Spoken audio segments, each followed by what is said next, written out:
Aleluia. Paz do Senhor, meus irmãos. Paz do Senhor, meus irmãos. Tome assento, por favor. Pastor Zilmar disse que é para continuar. Vamos continuar então. Vamos lá. 1 Samuel capítulo 9. Nós temos pouco tempo, então vamos aproveitar. 1 Samuel capítulo 9. Vamos começar com o verso de número 1 até o verso 8. Depois pulamos para o 10:1 e 10:20. Vamos lá. 1 Samuel, para que você possa entender onde nós queremos chegar nessa noite. Eu quero que você acompanhe a leitura, por favor. Se você não tem Bíblia, pega uma carona aí que o Nilson ajuda aí, né, Nilson? É isso? Vamos lá.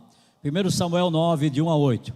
E havia um homem de Benjamim, cujo nome era Aquis, filho de Abiel, filho de Zeror, filho de Becorate, filho de Afia, filho de um homem de Benjamim, homem poderoso. Esse tinha um filho cujo nome era Saul. Como era o nome dele? Saul, moço tão belo, que entre os filhos de Israel não havia outro homem mais belo do que ele. Desde os ombros para cima sobressaía todo o povo. E perderam-se as jumentas de Quis, pai de Saul. Por isso disse Quis a Saul seu filho: toma agora contigo um dos moços e levanta-te e vai procurar as jumentas. Passaram, pois, pela montanha de Efraim, e dali passaram para a terra de Salisa, porém não as acharam. Depois passaram a terra de Salim, porém tampouco estava ali. Também passaram a terra de Benjamim, porém tampouco acharam. Vindo eles então à terra de Zuf, Saul disse para o seu moço, com quem ele ia: vem e voltemos, para que porventura meu pai não deixe de inquietar-se pelas jumentas e se aflija por causa de nós. Porém ele disse: eis aqui nessa cidade há um homem de Deus, um homem honrado. Ele honrado é, tudo quanto diz sucede, assim infalivelmente. Vamos agora, porventura nos mostrará o caminho que devemos seguir. E quando Samuel viu a Saul, verso 17, e quando Samuel viu a Saul, verso 17, e quando Samuel viu a Saul, o Senhor respondeu: eis aqui o homem de quem eu te falei, esse dominará sobre o meu povo. Capítulo 10, verso 1, Nilson, vamos lá. 10, verso 1. Então tomou Samuel um vaso de azeite e derramou sobre a cabeça, e o beijou e disse: porventura não te ungiu o Senhor por capitão sobre a sua herança? Verso 21. E fazendo chegar a tribo de Benjamim, 10, 21. E fazendo chegar a tribo de Benjamim pelas suas famílias, tomou a família de Matre, e dela tomou Saul, filho de Quis, e o buscaram, porém não se achou. Verso 22. Então tornaram a perguntar ao Senhor se aquele homem ainda viria ali, e disse o Senhor, repita comigo agora: eis que ele se escondeu entre a bagagem. Vamos lá? Eis que ele se escondeu entre a bagagem. Esse é o tema que eu quero nessa noite com você. Eis que ele se escondeu entre a bagagem. Verso 23.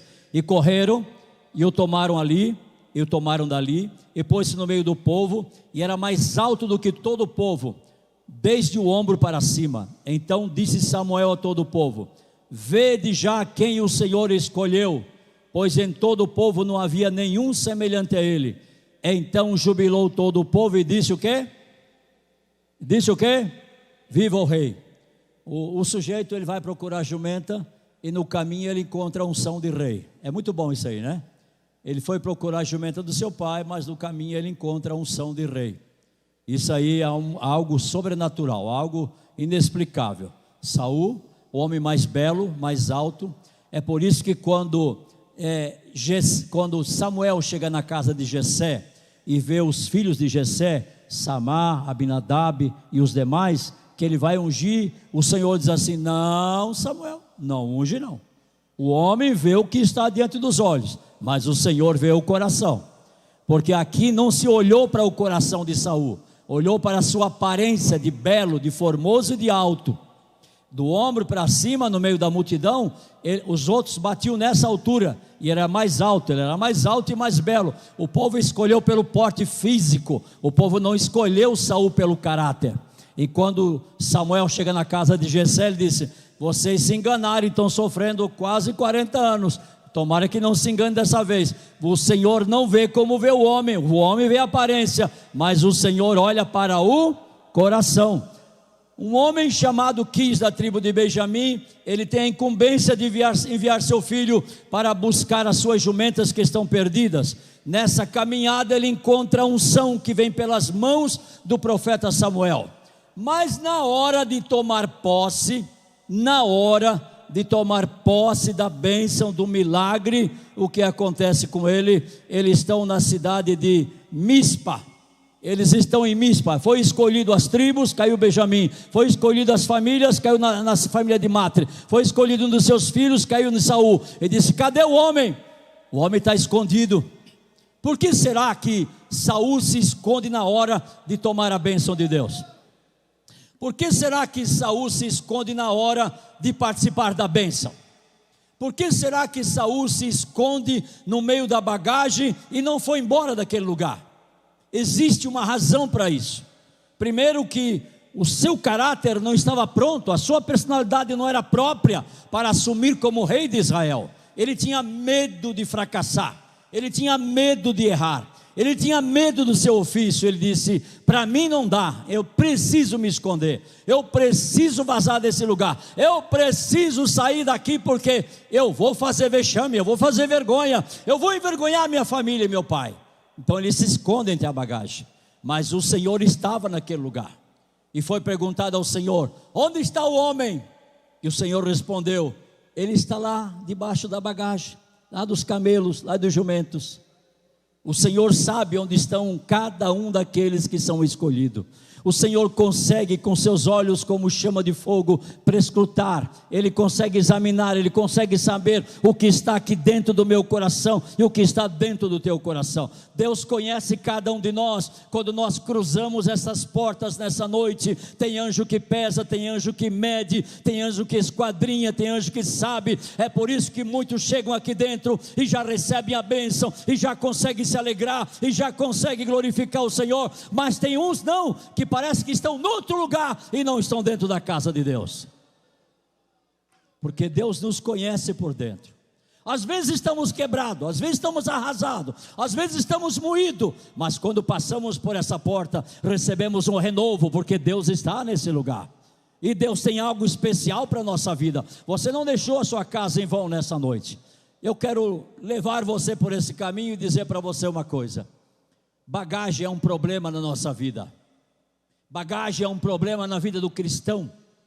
Tem muitas pessoas que passam anos carregando certas bagagens, mudam de ministério, mudam de igreja, mudam de país, mudam de cidade, mudam de bairro, mas eles não mudam a sua bagagem. Não deu certo naquela igreja, eu vou para aquela. Não deu certo naquela outra, eu vou para aquele outro ministério. Não me consagraram aqui a pastor, eu vou para outro lado onde me consagram. Mas não adianta, não é o problema de consagrar ou deixar de consagrar. Não é o problema de ser usado no microfone, no púlpito, ou não ser usado. O problema é a bagagem que nós carregamos na nossa vida. É um peso extra que nós carregamos.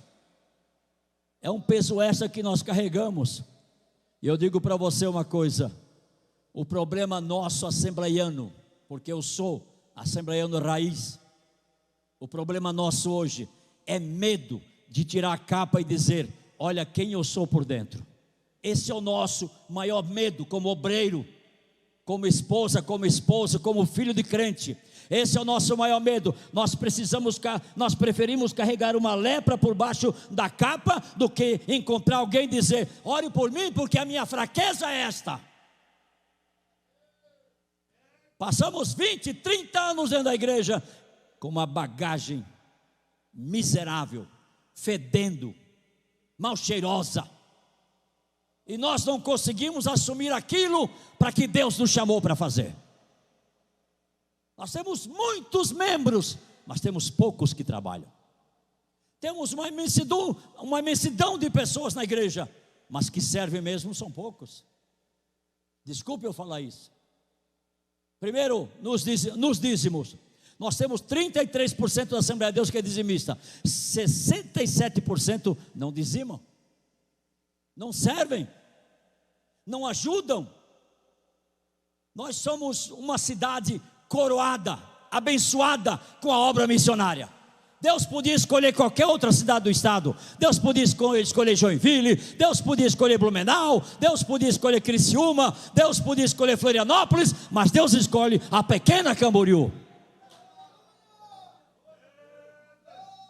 Mas como está difícil manter os missionários no campo hoje. Como está difícil chegar ao coração dos irmãos e dizer: irmãos, essa responsabilidade, ela é nossa. É dessa igreja, é dessa obra. As pessoas não se prontificam. E pessoas que chegaram em Camboriú arrastando o pé no chão, com uma sandália de uma cor e uma de outra. Pessoas que chegaram aqui, não tinham onde dormir, não tinham o que comer. Hoje são empresários. Mas depois que Deus os enriqueceu, disse: essa igreja eu não me caibo mais dentro dela. Sim, nós conhecemos pessoas assim, pastor Réu. Nós conhecemos pessoas que chegaram aqui, pobres, enriqueceram, mas não estão mais conosco. Ah, só tem gente brega aqui, só usa perfume de 99, então eu vou para outro lugar. Aqui prega-se muito duro, são muito seco. E eu escrevi um texto aqui. Hoje pessoas que estão mudando. Sabe o que os ímpios estão dizendo para nós hoje? Ah, rapaz, até que dá para congregar na igreja de vocês hoje. Vocês estão mais maleáveis nas mensagens, né? Assim, parece pão com banha, uma coisa assim. Parece as mensagens Nutella, sabe? Umas coisinhas assim, suave. Até dá para congregar com vocês hoje. Antigamente a coisa era mais pesada, mais amarga, mais arrochada. Mas agora não, agora os pregadores são assim mais, sabe, amigos. Até participam das nossas reuniões de sociedade. Hoje mudamos tão drasticamente a nossa pregação, que até esses ímpios já estão falando. Realmente existe uma linha de pregadores e professores que acham que não devemos confrontar as pessoas, pois elas podem se sentir oprimidas. Não faça isso, pastor. Elas vão sair daqui machucadas, elas vão sair daqui feridas, elas não vão voltar mais, e elas nem vão contribuir com a oferta. Essas pessoas acham que pregar arrependimento vai trazer culpa às pessoas, e o papel do pregador não é trazer peso aos corações dessas pessoas.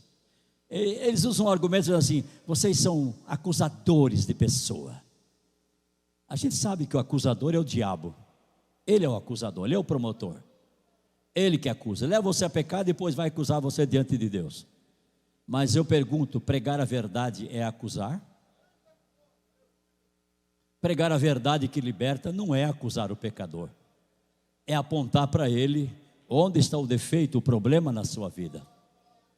Onde está a bagagem que ele está carregando, ele precisa jogá-la fora. Eu digo uma coisa para você: a pregação bíblica é uma importância tão grande para nós resgatarmos quem está indo para o inferno. Duro, meus irmãos, é eu ficar aqui dentro dessa igreja 40 anos com a Bíblia na mão e terminar indo para o inferno. Isso é perigoso. Eu caminhar 40 anos aqui dentro, fazendo o que é para fazer, e no final da minha vida eu tropeço e vou para o inferno, porque eu não consegui me livrar de uma bagagem diabólica. Eu não consegui me livrar de uma bagagem carnal. Eu não consegui me livrar de uma coisa que eu adquiri lá no ventre da minha mãe, e eu trago hoje na minha vida dizendo: tem dó de mim, porque eu sou um miserável. Mas você não sai desse poço, você não larga essa bagagem, você não larga esse fardo, você não tira essa capa. É congresso em cima de congresso, é festa em cima de festa, é pregação em cima de pregação, e a gente entra e sai, mas a gente não muda. Houve tempos na Assembleia de Deus que as pessoas entravam e aceitavam Jesus e precisavam ser carregadas para casa.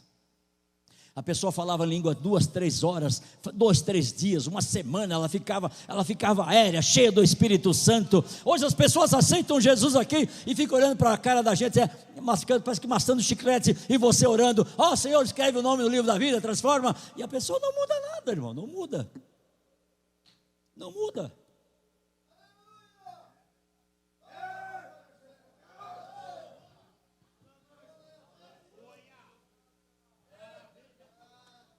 Nós somos taxados de falta de amor. Vocês não têm amor pelas almas. Vocês são legalistas. Não somos legalistas. Nós temos amor pelas almas. Irmão, eu tive o privilégio e o medo de ver por 10 segundos os demônios trabalharem na atmosfera. Eu tive, por 10 segundos, eu tive o prazer de ver o enxame de abelha, como são os demônios sobre a vida das pessoas. Nunca mais tive. 10 minutos, 10 segundos, perdão. 10 segundos eu vi aquele enxame de abelha sobre as pessoas assim, e quando eu percebi, não eram abelhas, eram demônios grandes. E a gente brinca com o mundo espiritual, a gente brinca de ser crente, a gente brinca de ser servo. Tem glória a Deus aqui essa noite? Aleluia, aleluia. Você sabia que no meio da igreja tem adolescentes e jovens querendo se abrir? Eles querem se abrir, eles querem dizer qual é a fraqueza, mas eles querem vencer. Quando eles veem alguém cheio do Espírito Santo, eles dizem: eu quero ser o mesmo, mas eu tenho uma bagagem na minha vida que não me deixa ser cheio do Espírito Santo. E aí os retiros funcionam melhor do que os cultos. Quando eles vão para um retiro, eles se abrem melhor com seus líderes do que se abrem com qualquer um de nós aqui dentro. E hoje nós temos cônjuges que estão à procura de alguém dentro da igreja para que possam ajudar assuntos pertinentes ao fracasso do seu casamento. Hoje nós temos pessoas que, se ela pudesse confessar a sua vida, ela confessaria. Se ele pudesse falar da sua vida conjugal, ele falaria. Mas nós não conseguimos. Então a gente pega aquela bagagem, coloca sobre o ombro e se penteia bem, se arruma bem, vai para a igreja, mas nada muda, porque nós não conseguimos jogar aquilo fora, porque nós temos medo de nos expor. Não é só medo de nos expor, é medo de que alguém vai jogar no ventilador a nossa vida. E é um problema sério. E nós precisamos, irmãos, nós estamos vivendo dias que as coisas que eram erradas não são mais errado, que as coisas que eram pecado não são mais pecado, que as coisas que levavam ao inferno já não levam mais para o inferno. Agora as mensagens desse tipo não dá mais ibope. Agora tem que a mensagem da hipergraça, da supergraça. Quanto mais você pecar, mais Deus vai te perdoar. É assim que estão pregando hoje. Peque, peque, peque bastante, porque quanto mais você pecar, mais Deus vai te perdoar. Não existe isso na Bíblia. Essa mensagem veio do inferno. A minha Bíblia diz o contrário: onde abundou o pecado, superabundou a graça de Deus. É diferente. Olha, eu digo para você uma coisa: nós estamos vivendo momentos difíceis. Momentos difíceis, difíceis mesmo. É por essa causa que muitas famílias estão desestruturadas. É por essa causa que muitos casamentos não se solidificam. Um grão de arroz no chão é motivo para separação. Um creme dental no banheiro que não foi fechada a tampa é motivo para se separar. A falta de uma toalha bem passadinha, cheirosinha, disse: você não serve para ser minha mulher, você não serve para ser meu marido. Isso é falta de estrutura. Qualquer ventinho, não precisa nem ser ciclone, qualquer ventinho, você não serve mais para, eu não sirvo mais para morar com você. E quando ficam ricos, então, é um passo para se separar.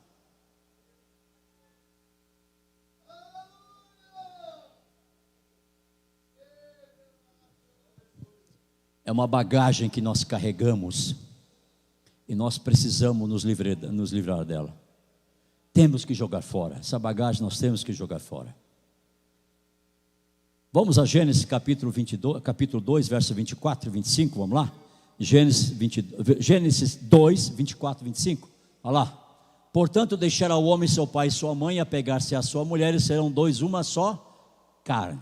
Se eu pegasse dois bonequinhos de massinha aqui, um branco e um vermelho, e misturar os dois e fazer um bonequinho só, que cor que ele fica? Um branco e um vermelho, misturar os dois e fazer um bonequinho só, bem amassado, e misturar os dois, que cor que ele fica? Rosa. Agora, existe algum especialista no nosso meio que consegue tirar o branco do vermelho? Não existe, irmão. Ah, não, ela está gorda, então que fique para lá. Ele está chato, esse velho que baba e ronca a noite toda. Tem gente procurando um motivo pequenino assim para separar. Tem gente procurando uma cabeça de alfinete no casamento para dizer: não te quero mais. Verso 25: e ambos estavam nus, o homem e a sua mulher, e não se envergonhava. Essa nudez aqui não é de roupa, não. Essa nudez aqui é: eu conheço a minha esposa desde que ela nasceu. Ela me disse o que é a vida dela e como foi. Como ela foi na infância, na adolescência, na juventude, quando nós nos casamos, e estamos há 43 anos casados, eu conheço a vida dela. Mas tem casais que um não conhece o outro, ele não tem nudez emocional, ele não tem nudez espiritual.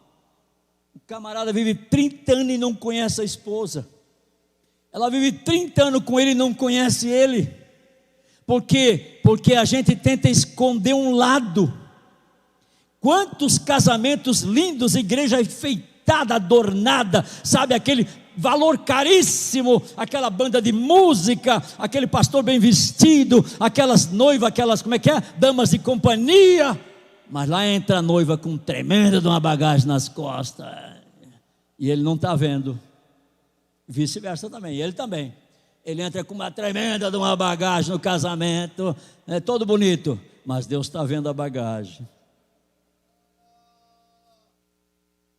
Ninguém vai saber, né?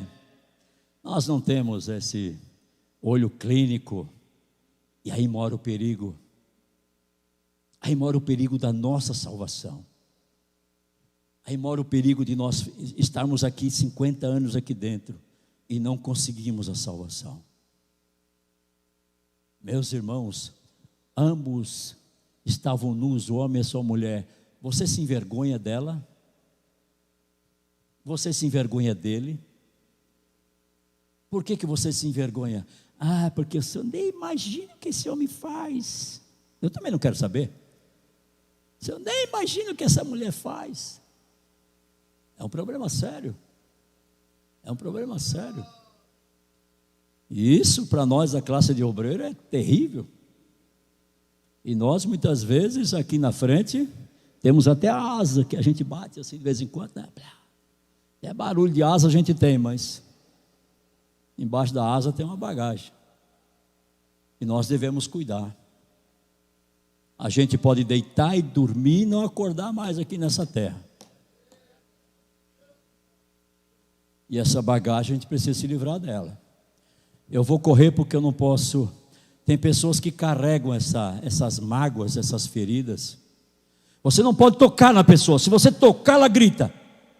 Se você chamar ela para conversar, como o senhor chama no gabinete, o senhor tocou a pessoa, está toda machucada, toda ferida, sabe? Espinhenta, espinhento. Isso é bagagem que a gente traz. Não são curados. São feridas de rejeição, desde lá do ventre da mãe. Você sabia que a mãe que usa cocaína, o bebê também usa cocaína? Você sabia que a mãe que fuma maconha, o bebê também fuma maconha? Você sabia que a mãe que usa de leviandade, aquela criança já nasce desse jeito? Você sabia que o que ela ouve pelo ouvido, aquela criança também ouve no seu ventre? E nós trazemos desde lá do ventre essa bagagem, essa fraqueza. A gente traz isso com a gente e a gente não procura a cura. A gente acha assim, todo mundo é igual. Não é todo mundo igual. A gente traz essa bagagem lá de baixo e a gente vai crescendo com ela. É medo de barata, é medo de rato, é medo do escuro, é medo de comprar, é medo de vender, é medo de casar, é medo de perder o marido, é medo de perder... Não tem firmeza em nada na sua vida. Tudo isso vai desencadeando até chegar onde a bagagem que você tem e você diz, eu não sabia que isso era pecado. E você carrega uma bagagem tremenda na sua vida. Meus irmãos, não tem remédio que cure isso daí. Não tem psicólogo que cure isso daí. Não tem psiquiatra que cure isso. Mas o poder da palavra cura. Esse poder aqui cura a nossa alma. Essa palavra tem poder de cura. Não é só uma terça-feira, mas é chegar em casa e comer ela, é estudar ela, é esquadrinhar ela, é examinar ela, é viver essa palavra. ela tem poder de cura lá dentro da minha alma.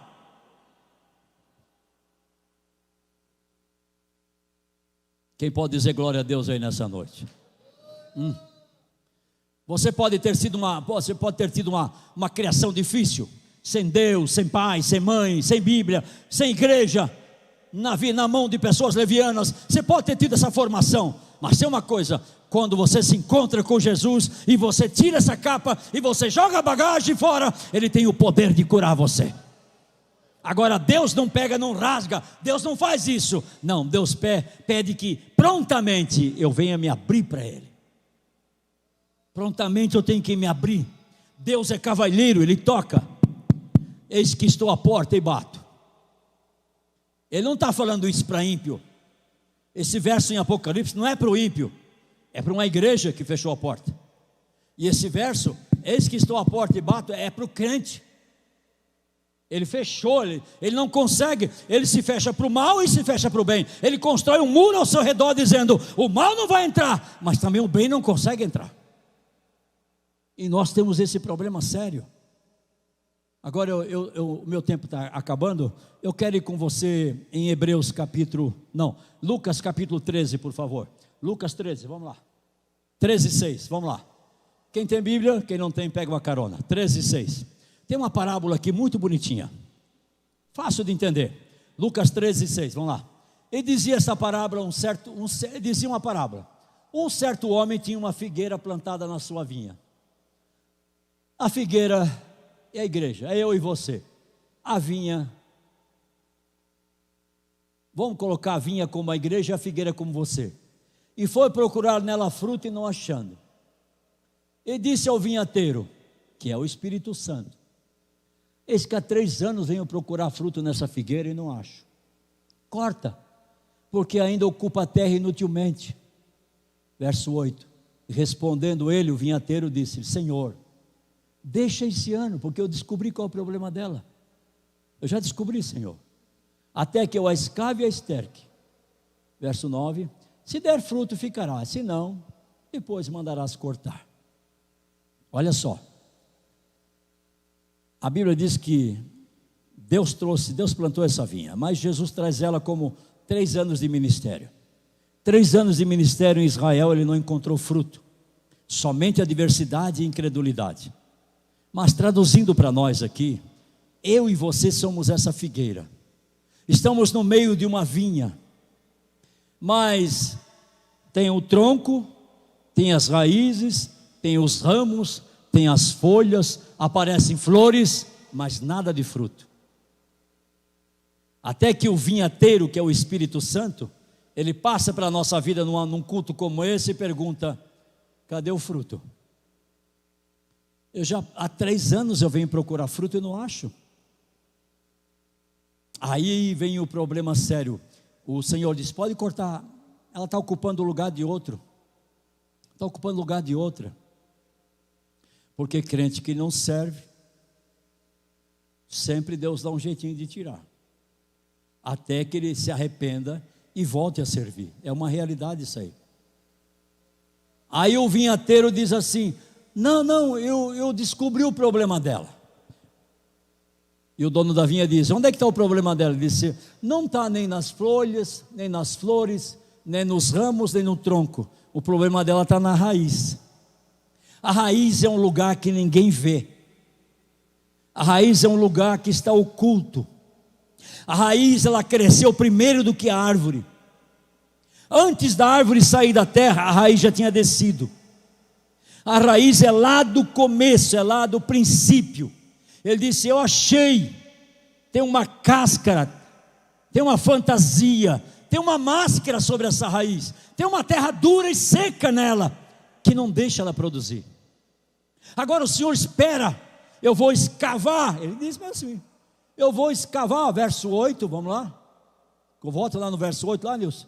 Eu vou escavar, ele disse: deixa este ano até que eu a escave, e eu vou enxertar ela, com o melhor adubo que tem. Eu vou enchê-la de adubo, eu prometo para o Senhor, que ano que vem ela vai aparecer com fruto. Essa terra dura, A raiz, quando você se aproxima de uma árvore, automaticamente você pisa na raiz. E as pessoas que se aproximam de você e veem que a sua vida é vazia, as pessoas geralmente elas vão falar mal de você. Eu não sou batizado com o Espírito Santo, eu não falo língua, eu não profetizo, eu não leio Bíblia, eu pouco venho aos cultos. E as pessoas se aproximam de você e pisam na sua raiz e não sabem onde está o problema. E acham que o seu problema está no cabelo, acham que o seu problema está na roupa, acham que o seu problema está no sapato. E Deus diz, não está não, está no princípio. Desde lá de baixo você vem com esse problema, mas eu sei onde é que está o teu problema. Hoje é noite de cura. Hoje é noite de cura, hoje é noite de cura. Hoje é noite de cura, hoje é noite de cura. Hoje é noite de cura, hoje é noite de cura. Aleluia, aleluia, aleluia, aleluia. Você pode ter sido violentada, moral, psíquica, fisicamente, sexualmente, e você não consegue esquecer essas coisas. Tem coisas que quando machuca lá dentro, é pior do que machucar para o lado de fora. O lado de dentro lhe dói mais. O lado de dentro demora mais a sarar. O lado de dentro é o lado da emoção. Faz parte da nossa alma. Sentimento, vontade e intelecto. São as funções da alma. E quando machuca a minha alma, quando eu vejo você que você me machucou, me dá um azedume na garganta. Azeda o meu coração quando eu te vejo. Isso quer dizer que eu ainda não fui curado. Isso quer dizer que eu ainda preciso ser curado lá dentro. Sabe, você me traiu, você foi infiel comigo, eu não consigo te perdoar. Isso faz parte de algo na nossa vida que machuca lá dentro. E nós precisamos dessa cura entre nós. Nós precisamos dessa cura no nosso meio, para que nós possamos herdar aquilo que Deus tem para nós. Como Saul disse, eu vou me esconder entre essa bagagem, porque eu não sou capaz, eu não tenho caráter, eu não tenho personalidade para assumir um reino. Mas a palavra de Deus diz que Deus te escolheu para uma grande obra. Deus te escolheu para uma grande obra. Deus te escolheu para uma grande obra. Ainda que você tenha defeitos, ainda que você carregue uma bagagem, Ele diz, eu sei onde te curar, eu sei onde está o teu problema, e eu tenho o poder de cura na tua vida. Quem pode dizer glória a Deus nessa noite? Bom, eu vou terminar com um versículo aqui, Hebreus 12:1. Não tem a linguagem de hoje aí não, né, Nilson? Não tem? Tem? Então joga para mim, Hebreus 12:1 na linguagem de hoje. Vamos lá, na Bíblia Viva. Vamos lá, Hebreus 12:1. Eu termino com esse verso, dizendo para você, você sabia que a lei trata com o pecado, mas a graça ela trata com o pecador. A lei ela trabalha com o pecado, e nós usamos muito a lei dentro da igreja, não usamos a graça. Nós não trabalhamos com a raiz, nós trabalhamos da vontade de dar soco nas pessoas. Por que você errou? Nós somos agentes da lei, quando deveríamos ser agentes da graça. Essa é a grande diferença. Vamos lá, 12:1 na linguagem de hoje. Visto que temos uma multidão de testemunhas ao nosso redor, afastemos de nós qualquer coisa que nos torne vagarosos ou nos atrase, especialmente aqueles pecados que se enroscam tão fortemente em nossos pés e nos derrubam, e corramos com perseverança a corrida que Deus propôs para nós. Deixa aí, por favor. Tem coisa que atrasa a nossa vida, e o que atrasa é você caminhar carregando uma bagagem pesada, mal cheirosa, 2 malas de coisas que já venceram faz tempo. Você carrega elas na sua vida e dizendo para todo mundo, olha aí, ó, tem dó de mim, olha o que me fizeram, tem dó de mim, olha o que a minha mãe fez comigo, olha o que meu pai fez, olha o que meu marido fez, olha o que a minha mulher fez comigo. E a gente carrega aquela bagagem e não consegue sair do lugar. E Deus diz, joga fora isso aí, rapaz. Eu tenho uma coisa, eu tenho um reino para você, eu tenho um trono para você, eu tenho uma coroa para você, eu tenho um ministério para você. É nesse ponto que eu quero chegar essa noite e quero terminar com você. Nós vivemos um tempo da graça, meus irmãos, onde o Senhor nos alcança nessa noite com a sua palavra dizendo, eu quero curar você lá no íntimo. lá onde o teu marido não conhece, lá onde a tua esposa não conhece, lá onde teus pais e teus filhos não sabem, mas eu sei da tua vida, eu conheço a tua vida, eu quero te usar nas minhas mãos, eu tenho algo para colocar nas tuas mãos, mas eu preciso que você se levante. Aleluia, aleluia, aleluia, aleluia, aleluia, aleluia. Deus te ama, Deus te ama, Deus te ama. E essa noite é noite de cura. Diga glória a Deus essa noite. Arrependimento é uma coisa linda na nossa vida. Todos os dias a gente deve dizer: Senhor, eu me arrependo dos meus pecados. Toda semana devíamos ouvir uma mensagem dizendo: arrependei-vos e cada um de vós se converta ao Senhor. Nós precisamos ouvir isso. Nós estamos caminhando num caminho ruim e o Senhor diz: dá meia volta, porque eu tenho algo na sua vida. Muda esse itinerário, muda essa trajetória, porque eu tenho algo para você. Fica de pé, por favor. Pastor Gilmar, o senhor pode assumir.